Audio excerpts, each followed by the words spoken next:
আলহামদুলিল্লাহ, রব্বুল আলমিনের দরবারে অসংখ্য অগণিত শুক্রিয়া যে আল্লাহ পাক রব্বুল আলমিন আমাকে আপনাকে সুস্থ রাখছেন, ভালো রাখছেন বলি আলহামদুলিল্লাহ। আজকে আমরা কথা শুনবো ঈমান সম্পর্কে, যে সাহাবায়ে কেরামদের ঈমান কীরকম ছিল আর আমাদের ঈমানের হালত কীরকম।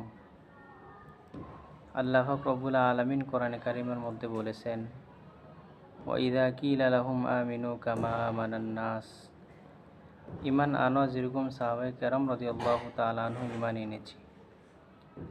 সাহাবায়ে কেরামদের জান মাল সব কিছু ওরা বিলীন করে দিয়েছে, তারপর তারা ঈমান ছাড়ে নাই। সাহাবায়ে কেরামদের জিন্দেগির মধ্যে যদি তাকানো হয়, সাহাবায়ে কেরাম নিজের বিবিকে ত্যাগ করেছেন, নিজের ছেলেকে নিজের মেয়েকে সব কিছু ত্যাগ করে দিয়েছেন তারা, তারপরও ঈমানকে তারা ত্যাগ করেন নাই। ইতিহাসের কিতাবের মধ্যে পাওয়া যায় যে এরকমভাবে আমাদের যারা বুজুর্গ ছিল তারা এরকমভাবে মানুষদের সঙ্গে ঈমানের কারণে, এরকমভাবে ইসলামের কারণে তারা বহস করেছেন। রব্বুল আলামিন তাদেরকে বিজয় দান করেছেন। ইতিহাসের কিতাবের মধ্যে পাওয়া যায় যে ঈমানের জন্য যতটুকু চেষ্টা করেছে, মেহনত করেছে, রব্বুল আলামিন তাদেরকে ততটুকু সাহায্য করেছে। হযরত হাতেম আল আসাম রহমাতুল্লাহ আলী বাগদাদে প্রবেশ করলেন একবার সফর করার জন্য। তাকে বলা হলো যে এখানে একজন ইহুদি আছে, যে ইহুদির সাথে কেউ কখনো বহস করে পারেন নাই। ওই ইহুদি সবসময় বহস করলে ওই ইহুদি জিতে যায়, আর ওনার সাথে যে বহস করে উনি ঠগে যায়, পরাজিত হয়। তো হাতেম আল আসাম রহমাতুল্লাহ আলী কথাটা শোনার পরে ওই ইহুদির কাছে গেলেন এবং গিয়ে বলতেছেন, আমি তোমার সাথে বহস করতে চাই। রব্বুল আলামিন যে আমাদেরকে সৃষ্টি করেছেন, রব্বুল আলামিন যে আমাদেরকে এরকমভাবে ঈমান নামের একটা দৌলত দান করেছেন, এই নিয়ে আমি তোমার সাথে বহস করতে চাই। তো ইহুদি যখন এই কথাটা শুনলো, ইহুদি বলতেছে, আমি তোমার সাথে বহস করতে রাজি, আমি তোমার সাথে এরকমভাবে বৈঠক করতে রাজি। যদি আমি তোমাকে কয়েকটা প্রশ্ন করব, তুমি যদি প্রশ্নগুলোর উত্তর দিতে পারো, আমি তোমার সাথে বহস করব। তো হাতেম আল আসাম রহমতুল্লাহ আলী বলতেছে, কোনো সমস্যা নাই, তোমার যতগুলো প্রশ্নের দরকার, যতগুলো প্রশ্ন করার তুমি আমাকে করে নাও। তবে আমার শর্ত হলো, আমি যদি এই বহসের মধ্যে যদি জিতে যাই, তাহলে আমার রবের উপর, আমার আল্লাহ তাআলার উপর তোমার ঈমান আনতে হবে। তখন ইহুদি বলতেছে যে ঠিক আছে, আমি আগে তোমাকে প্রশ্নগুলা করি, যদি তুমি আমার উত্তর দিতে পারো তাহলে আমি মুসলমান হয়ে যাব। ইহুদি বলতেছে, আমার 1 নম্বর প্রশ্ন, কোন জিনিস সম্পর্কে আল্লাহ তাআলা জানেন না? তুমি যদি আমার এই উত্তরটা দিতে পারো, প্রশ্নের উত্তরটা দিতে পারো, আমি আল্লাহ তাআলার উপর ঈমান আনব। আমার 2 নম্বর প্রশ্ন, কোন জিনিস এমন আছে যা আল্লাহ তাআলার কাছে পাওয়া যায় না? কোন জিনিস এমন যা আল্লাহ তাআলার কাছে পাওয়া যায় না? আমার 3 নম্বর প্রশ্ন, কোন জিনিস আল্লাহ তাআলার ভান্ডারে নাই? আমার 4 নম্বর প্রশ্ন, কোন জিনিস এমন যা আল্লাহ তাআলার বান্দার কাছে চান? কোন জিনিস এরকম আছে যা আল্লাহ তাআলা বান্দার কাছে চান? আমার 5 নম্বর প্রশ্ন, কোন জিনিস এমন যা আল্লাহ তাআলা কারো কারো জন্য পছন্দ করেন, আবার কারো কারো জন্য পছন্দ করেন না? এই 5টা প্রশ্ন যদি তুমি আমার উত্তর দিতে পারো, তাহলে আমি তোমার রবের উপর, আল্লাহ তাআলার উপর আমি ঈমান নিয়ে আসব। তো হযরত হাতেম বাগদাদী রহমাতুল্লাহ আলী যখন এই কথাটা শুনলেন, উনি বলতেছে, ঠিক আছে, আমি তোমার প্রশ্নগুলোর উত্তর দিতেছি। তোমার 1 নম্বর প্রশ্ন ছিল, কোন জিনিস সম্পর্কে আল্লাহ তাআলা জানেন না? এটার উত্তর হলো, আল্লাহ তাআলার যে সন্তান আছে, বাবা আছে, আল্লাহ তাআলার যেগুলা বাবা মা সন্তান, এগুলা সম্পর্কে আল্লাহ তাআলা জানেন না, কারণ আল্লাহ তাআলার তো সন্তান নাই, বাবা মা নাই, এগুলো সম্পর্কে আল্লাহ তাআলা জানেন না। তোমার 2 নম্বর প্রশ্ন, কোন জিনিস এমন যা আল্লাহ তাআলার কাছে পাওয়া যায় না? এটার উত্তর হলো, আল্লাহ তাআলার কাছে কোনো জুলুম পাওয়া যায় না। আল্লাহ তাআলা কোনো মানুষের উপর জুলুম করেন নাই। আল্লাহ তাআলা সব মানুষের উপর রহম করেন।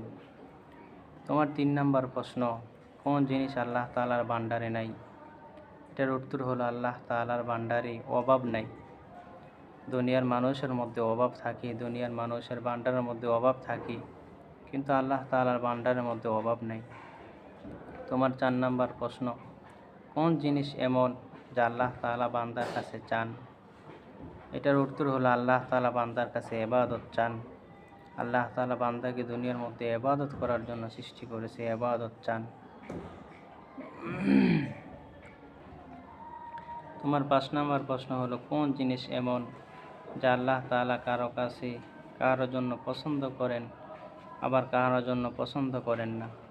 5 নম্বর প্রশ্নের উত্তর হলো আল্লাহ তাআলা মুসলমানদের জন্য তাবিজ পছন্দ করেন। অর্থাৎ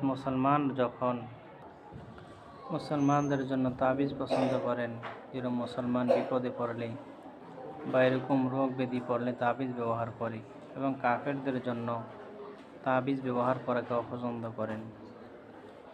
ওই লোক যখন এই কথাগুলো শুনল, ওই লোক সঙ্গে সঙ্গে কালিমা পড়ে মুসলমান হয়ে গেল। তো কিতাবের মধ্যে পাওয়া যায় যে যারা বুজুর্গ ছিল তারা এরকমভাবে মানুষের সঙ্গে বহস করে মানুষকে রব্বুল আলামিনের প্রতি এনেছেন, রব্বুল আলামিনের রাস্তার প্রতি এনেছেন, এবং মানুষদেরকে আস্তে আস্তে মুসলমান বানাইছেন। এরকমভাবে তাফসীরের মধ্যে আরেকটা ঘটনা পাওয়া যায় যে মক্কার অনেক দূরে এক গোত্রের সর্দার ছিলেন। নবীজির ইসলামের প্রচারের খবর উনি শুনেছেন। ওনার নাম হলো আকসা ইবনে সাইফি। উনি ইসলাম মানার আগেই অনেক বড় বক্তা ছিল। উনি মানুষদের মাঝে বয়ান করতেন, মানুষ ওনার বয়ান সুন্দর করে শুনত, খুব মনোযোগ দিয়ে শুনত।